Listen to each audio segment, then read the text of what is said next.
Praise the lord. మన పిల్లలు మన కళ్ళ ముందు దీవించబడాలంటే పిల్లలు చేయవలసిన పని ఏంటంటే స్వనీతిని స్వబుద్ధిని ఎప్పుడు ఆధారం చేసుకోకూడదు. తల్లిదండ్రులు పిల్లల యొక్క క్షేమం కోరి, పిల్లల యొక్క భవిష్యత్తు కోరి, పిల్లలకు మేలు చేయాలని చూస్తుంటుంటారు. కానీ నాడు పిల్లలు తల్లిదండ్రులను ప్రేమించక, తల్లిదండ్రులకు లోబడక, సొంత ప్రయత్నాలు చేసి వివాహ విషయాల్లో కూడా వారు రాంగ్ ట్రాక్లో నడుస్తూ తల్లిదండ్రులకు లోబడక, తల్లిదండ్రులు చూపించిన సంబంధాలు చేసుకోక, వారు మనసుకు నచ్చిన సంబంధాలు చేసుకొని కష్టాలకు గురవుతున్నారు. పురుషులంతే, స్త్రీలంతే.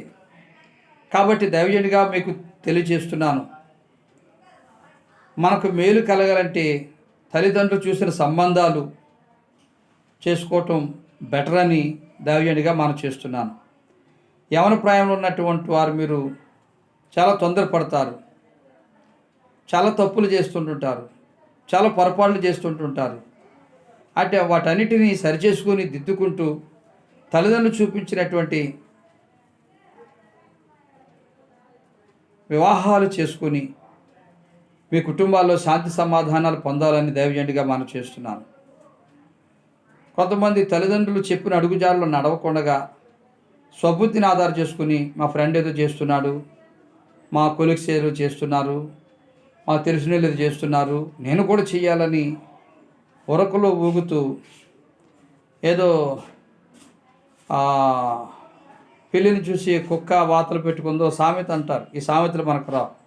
ఆమె చూసి ఏళ్ళని చూసి తల్లిదండ్రుల మాట వినకుండా, తల్లిదండ్రులు చెప్పించి చేయకుండా ఎన్నో సొంత పెత్తనాలు చేసి కొలాప్స్ అయిపోయి, కోల్పోయి, నష్టపోయి కష్టాలకు గురవుతారు.